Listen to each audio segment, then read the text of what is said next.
Last week, I published a video. A comment appeared underneath it. When I read that comment, I stared at the screen for a long time, my friend. Because in those few lines, there was a voice that lives in millions of hearts. The essence of the comment was this: the system doesn't want you to get rich, and that's the real truth. Maybe you're nodding your head right now. Maybe you've been feeling the same thing for years. You work hard, but you just can't get ahead. The money you earn melts away before it even reaches your hands. And the voice inside you says, "This order was built this way. You're not allowed to win." Today, I'm going to answer this question honestly. Does the system really not want you to get rich? I'm not going to tell you a rosy fairy tale, and I'm not going to sell you a dark conspiracy. I'm just going to tell you the truth. And that truth may be different from what either of us expects. By the end of this video, you'll look at this question again with me. But I promise you, when you get there, you won't see the world the same way. If you're ready, let's begin, my good friend. First, I'm going to admit you have a point. Yes, you heard that right. My friend who wrote that comment isn't entirely wrong, because there really is a machine out there, and that machine feeds on your pocket. Come, let's examine this machine up close together. From the moment you open your eyes in the morning, something is being sold to you. The first thing you see when you pick up your phone is an ad. Every billboard you pass on the street whispers the same thing to you: spend, buy, you deserve it. This whisper is no coincidence, my friend. Some of the smartest people in the world are working to capture your attention. Their salaries come out of your spending. If you don't spend, that machine doesn't turn. Now let's come to the second gear: debt. They present debt to you not as a burden, but as an opportunity. Buy it now, pay later, they say. Small, easy payments. You won't even feel it, they say. But here's the truth.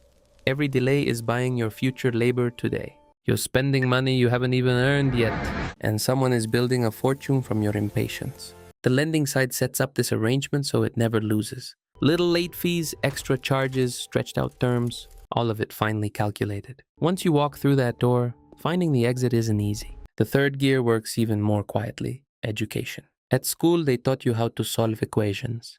They taught you history, they taught you geography, but who taught you how to manage money? Who explained budgeting, saving, protecting yourself from debt? Nobody. Every single day of your life will be intertwined with money, yet nobody taught you the language of money. Isn't that a strange gap, don't you think? A person can't help but wonder, does my not knowing serve somebody's interest? Look, I'm going to be honest with you.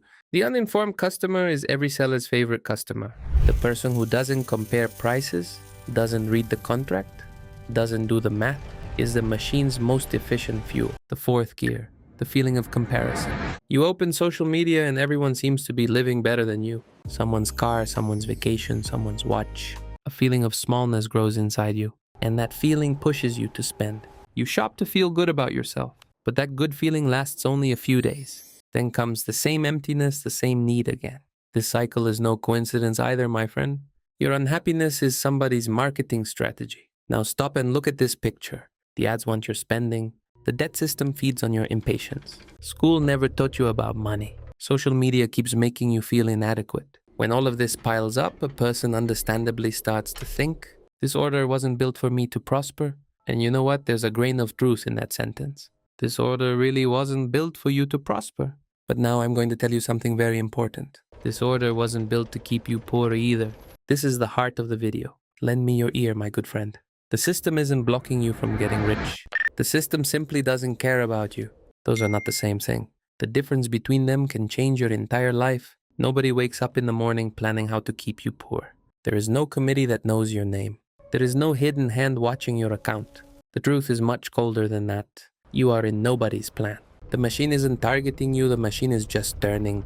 It grinds whatever drifts in front of it, and it grinds the uninformed faster. Now this might sound like bad news to you, but I'm going to show you why it's actually freedom. If there really were a conspiracy built against you, there would be no escape. If a powerful enemy were watching you, your every move would be wasted. But nobody is watching you, my friend. A man who is in nobody's plan can be stopped by no one. The machine's indifference is your greatest opportunity. Because inside a system that doesn't care, you can quietly change your path, and nobody will come after you. So how does the path change? Come, let's talk about that now. Let's go back to the gears we just counted. Every gear has another face. The ads were feeding on your spending, remember? So what can an ad do to a man who doesn't spend? Nothing. The power of advertising depends on your consent. As long as you don't buy, even the most dazzling ad in the world is just an empty image. So the button that stops the machine's first gear is in your hand. Now let's come to debt. Debt is like a blade with two edges. The man who borrows to consume becomes the machine's fuel. Every extra bit he pays turns into someone else's profit. But inside the same order, there is another man. That man doesn't borrow, he saves. And he puts his savings to work. The first man pays his debts every month. The second man pays himself every month. Both of them live inside the same system. They walk the same streets, they breathe the same air. But one stands under the gear and the other stands beside it. The system keeps the same distance from both of them, my friend. What makes the difference isn't the system, it's knowledge and discipline. The third gear was education. School didn't teach you about money, that's true. But right now you're watching me. Every piece of knowledge you could want is more accessible than at any time in history. Our grandfathers wouldn't have known where to even begin looking for this knowledge. You, on the other hand, can touch the entire accumulated wisdom of the world with the phone in your pocket. What school didn't teach you, you can teach yourself. This is no longer a matter of impossibility, it's a matter of choice. The fourth gear was comparison. Behind most of those shiny lives you see on social media, there is debt. Most of those cars were bought with borrowed money. Most of those vacations were charged against future paychecks. You're comparing someone else's shop window with your own kitchen. The shop window is always shiny, my friend. But the bills never sit in the window. Real wealth is usually quiet. It lives in a modest house and drives an ordinary car, and it doesn't try to prove anything to anyone. Now I'm going to draw you a concrete roadmap. Step 1, keep a record. For 1 month, write down every expense. You cannot manage money when you don't know where it's going. Most people never take this simple step, and that's why they stay in the same place their whole lives. Step 2, pay yourself first. On the day your paycheck arrives, before you start spending, set a portion aside. That portion can be small, it doesn't matter. What matters is that the order changes. First saving, then spending. The machine taught you the exact opposite.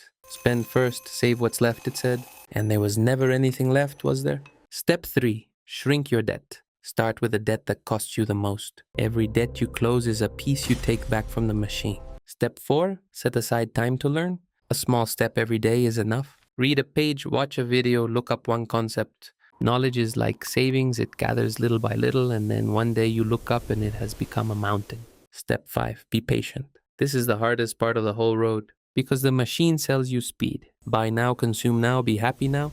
But real wealth grows slowly, like a tree. Nobody can see a tree growing by watching it, but when you come back 5 years later, you find something you can sit in the shade of. Now I want to share a piece of my own story with you. I was 30 years old. The workshop my partner and I had built for 4 years had gone under. I had debts in my hands and a huge defeat inside me. On those nights, I spoke the very same sentence, my friend. This order doesn't let a man live, I said. The system crushed me, I said. And for a while, I lived inside that sentence because that sentence was comfortable. If the fault belonged to the system, there was nothing left for me to do. But one day I asked myself a hard question. Was it really the system that sank me? Or was it the things I didn't know? The accounts I never kept properly? The papers I signed without reading? The growth dreams I never planned? The system did none of those things. I did them because I didn't know better. That day I stopped blaming and started learning. For 10 years I read, I asked, I tried, I failed, I tried again. Nobody reached out a hand to me, that's true. The system never came to save me, but it never came to stop me either. Inside the same machine, quietly, I wove my own path. And by the time I turned 40, I was in a place the 30-year-old man could never have imagined. The system didn't change, my good friend. I changed, and that change changed everything. Now let's return to the question from the beginning of the video. Does the system not want you to get rich? By now you know the answer. The system neither hates you nor loves you. The system just turns. Blaming the system keeps you waiting where you are. Understanding the system sets you walking. Which one do you choose, my friend? The decision is yours. Send this video to a friend who thinks like the person who wrote that comment. Maybe the sentence that changes their path is in this video. Take good care of yourself, dear viewer. See you in the next video.